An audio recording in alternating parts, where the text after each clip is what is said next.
Você já parou para pensar que algumas das histórias mais impactantes da Bíblia aconteceram em terras que hoje pertencem ao atual Irã? Isso pode parecer estranho num primeiro momento.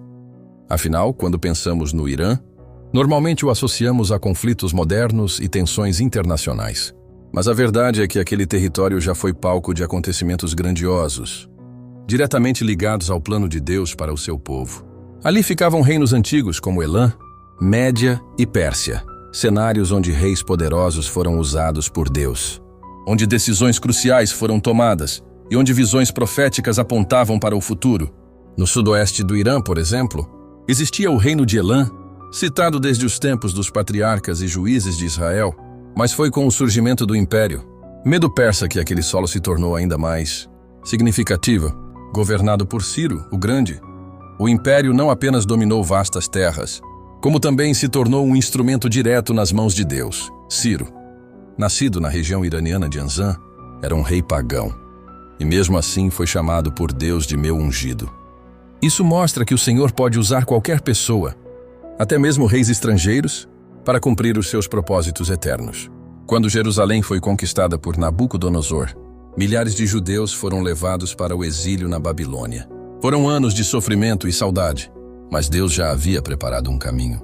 Em 539 a.C., Ciro conquistou a Babilônia e decretou algo surpreendente. O povo judeu poderia retornar à sua terra e reconstruir o templo do Senhor.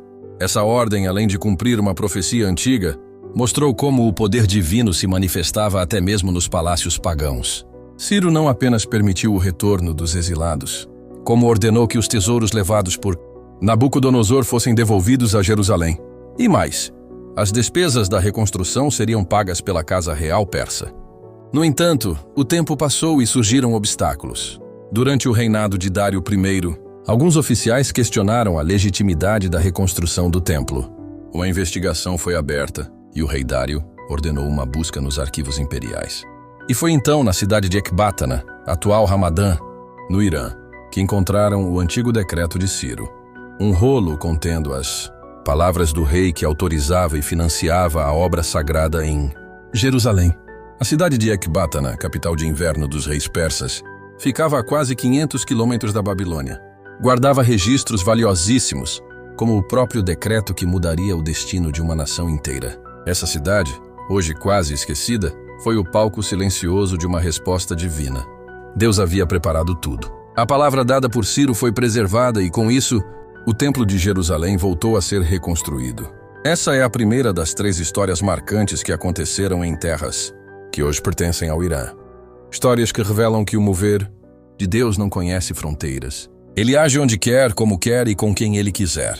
No próximo trecho, vamos visitar outra cidade lendária, Suzã. Foi lá que uma jovem judia chamada Esther viveu um dos momentos mais decisivos da história do seu povo, e onde mais uma vez a providência divina brilhou em solo persa.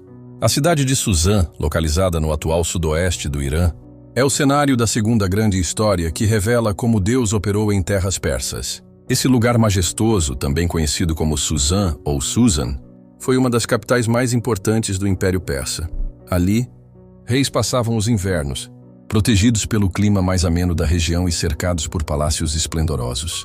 Foi exatamente ali que se desenrolou uma das narrativas mais conhecidas da Bíblia, a história de Esther.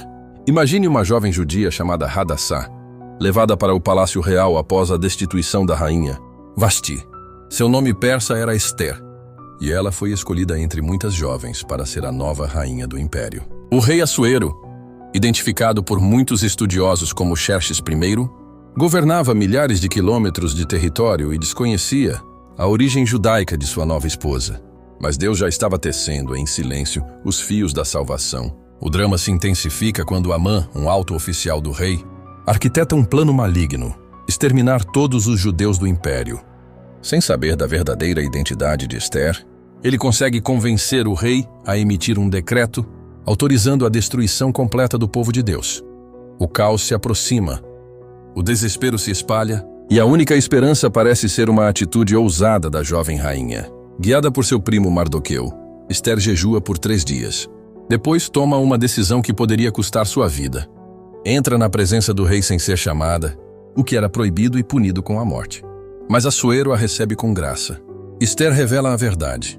Ela é judia, e seu povo está prestes a ser aniquilado. Expõe a trama de Amã diante do rei, e naquele momento a sorte se inverte. O plano maligno falha, Amã é derrotado, e os judeus recebem autorização para se defender. A salvação vem, e com ela, o nascimento de uma celebração eterna, a festa de Purim.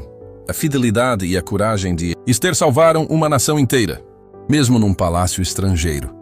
Em meio a uma cultura distante, Deus estava presente. Ele não aparece de forma explícita no livro de Esther. Seu nome sequer é citado. Mas sua mão invisível conduz cada passo. Suzã, essa cidade poderosa, não foi apenas o cenário de Esther. Ali também começou a missão de outro servo fiel, Neemias.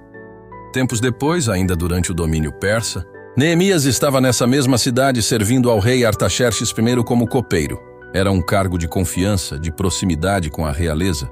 E foi ali, naquele ambiente de luxo e política, que ele recebeu uma notícia que cortou seu coração. Os muros de Jerusalém estavam destruídos. E o povo, vulnerável. Neemias chorou, jejuou, orando, pediu a direção de Deus e, com sabedoria, falou com o rei. Artaxerxes não só permitiu sua partida, como também deu recursos, cartas de apoio e segurança para a jornada. Era o início da reconstrução dos muros de Jerusalém, uma missão nascida em solo persa, impulsionada por um rei estrangeiro e guiada pelo próprio Deus. E é aqui que te faço um convite especial. Se essa história está tocando seu coração, se você sente que Deus tem falado com você por meio dessas narrativas, inscreva-se no canal agora mesmo e compartilhe este vídeo com alguém. A palavra de Deus precisa ser espalhada como luz em meio às trevas. E você pode fazer parte disso. Agora, no próximo e último bloco, vamos até o livro de Daniel e explorar a dimensão profética dessas terras, revelando como visões poderosas apontavam para os reinos futuros.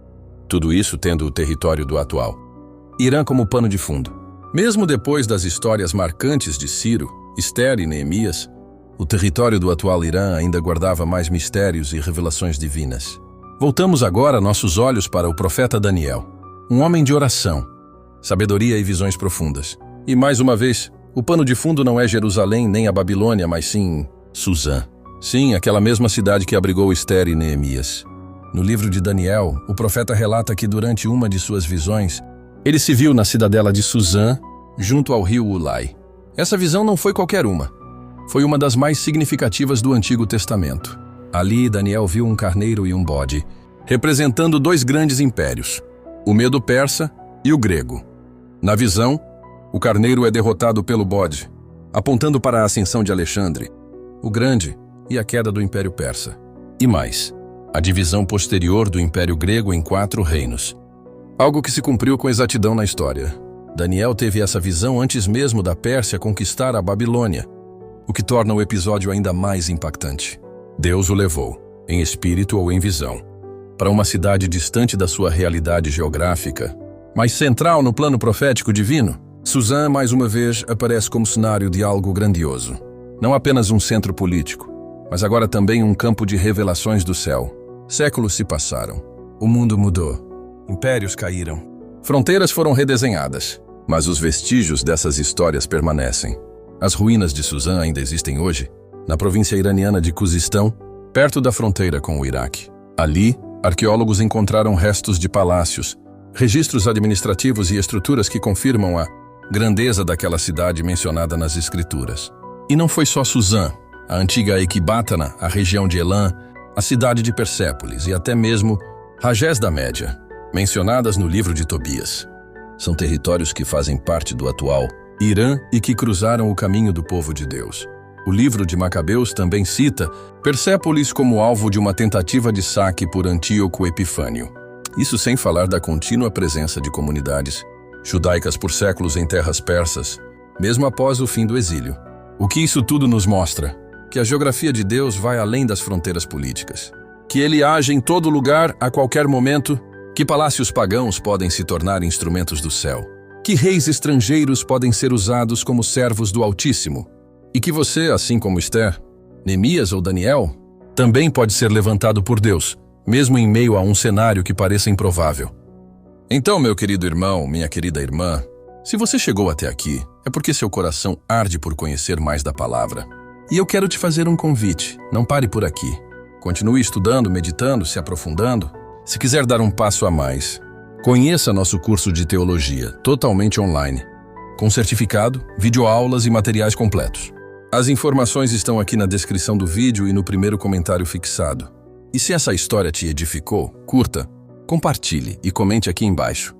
Você já sabia que tantas histórias bíblicas tinham acontecido no atual Irã? Vamos espalhar o conhecimento da palavra, porque quanto mais luz, menos escuridão. Que Deus te abençoe.